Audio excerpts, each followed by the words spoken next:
السلام عليكم ورحمة الله وبركاته. في الدرس ده هنتكلم عن برنسبل بسيط جدا ولكن ليه أثر كبير على الانترفيسز. يعتبر هو أسهل برنسبل فيهم، وأظن إن الفيديو ده هيكون أخص واحد فيهم أصلا. والدرس ده هيكون عن حاجة اسمها الانترفيس سيجريجيشن. يعني إيه انترفيس سيجريجيشن، أو يعني إيه عامة تعريف يعني إيه انترفيس سيجريجيشن؟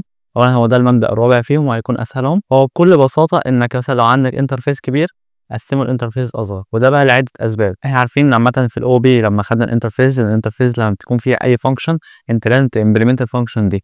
طب نفترض بقى الانترفيس مثلا ده فيه 10 فانكشن، تمام، وبينهرت منه عشرات او مثلا مئات الكلاسز، او عشرات الكلاس دي كلها بتنهرت بنفس ال10 ميثودز بتاعه الامبلمنتيشن، صح؟ بتاعت الانترفيس اقصد. طيب فهم كده مجبورين ال10 كلاسز يمبلمنتوا نفس ال10 ميثود، وده بيؤدي ان هو مش شرط يكون كل كلاس فيهم محتاج ال10 كلهم. ممكن مثلا في كلاس عايز اول 3 وكلاس تاني عايز ال3 اللي بعديهم وهكذا. فده بيتسمى حاجه اسمها فات انترفيس، او الانترفيس تخين كده فيه اللوجيك وكل الكلام بتاعت الفانكشنز كلها. فبكل بساطه الانترفيس سيجريجيشن بيعمل ايه؟ ان هو بيمسك الانترفيس يسيجريجيت، يعني يفصلها عن بعضها ويحطها في انترفيس اصغر، ويحط ايه الكلاسز التانية تمبلمنت الانترفيس اللي هي محتاجاه بس. طيب هل ده معناه بقى ان انا لازم في كل انترفيس مثلا او اعمل كل ميثود في انترفيس منفصل؟ لا، ده بتختلف على حسب البيزنس بتاعك.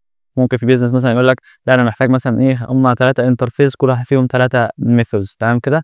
او مثلا لو في الحاجات مشتركه شويه ممكن في واحد فيهم 5 والتاني 5، او مثلا 5 و3.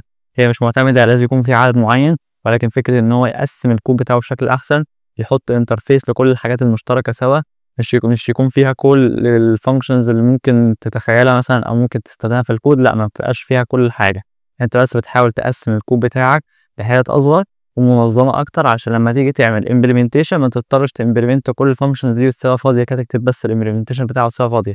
فده مش احسن حاجه، وده بيكبر الكود بتاعك ومبيبقاش احسن براكتس ليك. فلو احنا نعرف الانترفيس سيجريجيشن عامه بشكل عام، يعني هو ايه؟ No client should depend on method it doesn't use. يعني ايه؟ يعني اي كلاس مش لازم يكون معتمد على فانكشن او ميثود لازم هو امبلمنتها لمجرد انها موجوده في الانترفيس ده. وطبعا بالبريفير ميني سمول اند فوكسد انترفيس، اللي هو لازم يكون الانترفيس مثلا فوكسد على حاجات معينه بس، مش حاطط لازم فيه كل حاجه. طيب هو بقى ليه الانترفيس سيجريجيشن مهم؟ بيريديوس unnecessary coupling، اللي هو يعني ان في حاجات متكرره مثلا وتعمل وبيقلل نسبة الحوار ده جدا. بيأفويد ال unsupported operation، يعني مثلا لو في عندك functions انت مش محتاجها فتضطر تعمل لها implementation غصب عنك، فده بيوفر عليك ال unsupported operation والempty method اللي هي اصلا بتكون فاضيه لانك انت مش عارف تعمل فيها ايه، لان هي مش هتستخدمها اصلا في الحته دي. وطبعا سهل انك تعمل لها تيست وتعرف الايرور فين مثلا او الباجز اللي بتحصل لك فين. يعني ايه بقى فات انترفيس اللي احنا لسه بنقول عليها؟ اللي هو الكلاس مثلا في implementation but doesn't use many methods. يعني لازم يعني بيبقى في كلاس فيه كذا حاجه او كذا ميثود ممكن اصلا ما يكونش مستخدمها. ان مثلا يكون الكلاينت او مثلا يكون الكلاس انت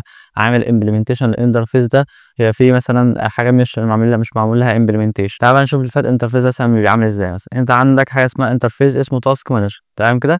التاسك مانجر ده مثلا فيه كريت تاسك واساين تاسك وسند نوتيفيكيشن وابديت يوزر بروفايل. دي كلها حاجات ليها متعلقه بالتاسك، ولكن مش كلها بتأدي نفس المهمه. ممكن تكون حاجه شبه كده سنجل ريسبونسبيلتي، يعني انت الانترفيس ده في كذا ميثود محتاج عشان تعدل عليها تضطر تخش تعدل في الكود ده، وده مش اصح حاجه، صح كده؟ فده يعتبر فات انترفيس. في انترفيس فيه ميثودز كتيره ممكن ما يبقاش ليها لازمه بالنسبه للتاسك سيرفيس والسبسكرايبر سيرفيس. وعشان نحل الموضوع ده نعمل ايه بقى؟ نمسك الاي يوزر بقى، او مثلا نمسك الانترفيس الكبير ده نقسمه بقى ايه انترفيس اصغر واصغر، تمام كده.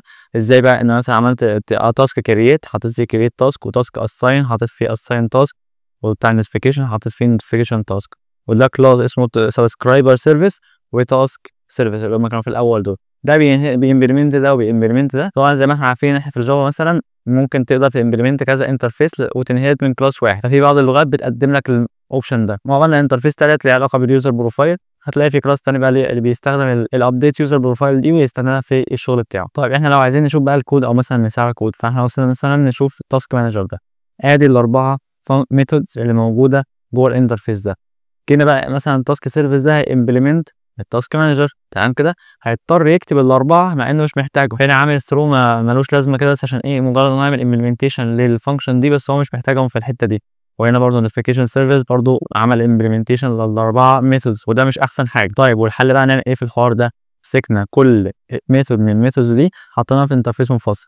حطينا انترفيس للتاسك كريتور وتاسك اساينر ونوتيفيكيشن سنتر، وخلينا كل تاسك سيرفيس مثلا ونوتيفيكيشن سيرفيس تمبلمنت بس الانترفيس اللي هي محتاجاها علشان تاخد الفانكشنز اللي جواها تعمل لها امبلمنتيشن، وما يضطرش يكون في كود دوبليكيتد كتير مثلا او ميثودز تكون فاضيه مثلا ما لهاش اي امبلمنتيشن. طيب عشان بقى نعمل ريفاكتور للكود بتاعنا، مثلا لو انت عندك المشكله دي او عندك انترفيس كبير، انت تشوف الانترفيس الكبير عندك اللي هو الفات انترفيس، ممكن يكون مثلا هتلاقي في الاغلب في ميثود كتير ما لهاش علاقه ببعض او ليها حتى لو ليها علاقه ببعض بس لا فيها ميثودز او فيها بزنس لوجيك كتير ملوش لازمه ان هو يتحط كله في انترفيس واحد.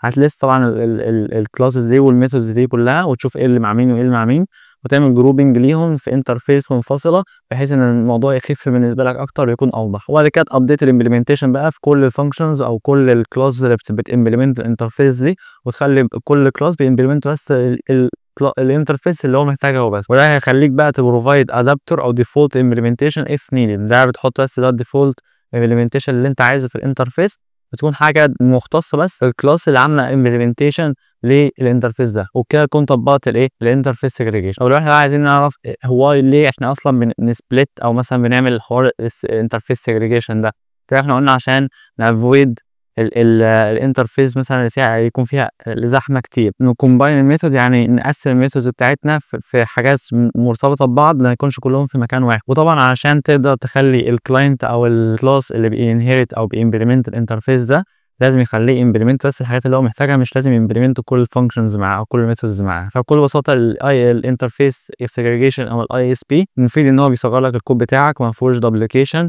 امبلمنت بس اونلي وات يو نيد، ان انت تمبلمنت بس الميثودز اللي انت محتاجها. يوزر كومبوزيشن تو كومباين الرولز عشان لو مثلا تقسم الحاجات بتاعتك احسن وتكون الرولز بتاعتك متقسمه احسن. وده بكل بساطه انترفيس سيجريجيشن معانا في الدرس ده. فهو مبدا بسيط جدا وسهله، بس فكره انك تقسم الكود بتاعك وتنظمه بشكل احسن، فهي يعتبر مبدا كله تنظيمي اكتر ما هو لوجيكلي اكتر. ولكن في جزئيه برضه انك بتطبق شويه من السنجل ريسبونسبيلتي، فانت لو خدت بالك ان اصلا الخمس ورقات هتلاقيهم في الاول في الاخر بيطبقوا بعض وبيساعدوا بعض، وهدفهم الاول والاساسي انك تكتب كلين كود ويكون كود انك تقدر تعدي عليه من غير ما تبوظه وتقدر تزود عليه برضه من غير ما تبوظه. فالخلاصه بقى ان الاي اس بي بيخلي الكود بتاعك انضف زي ما احنا قلنا. في الدرس اللي جاي بقى هنتكلم عن اخر مبدا في السوليد برنسبل وهو الديبندنسي انفيرجن، وهنشوف ازاي نعكس الاعتماديه بتاعه الكلاسز على بعض، وهنشرح ده في الفيديو اللي جاي، وهتلاقي كل الامثله اللي احنا قلناها في الPDF اللي انا حاطه في الديسكربشن تحت. واشوفك في الدرس اللي جاي.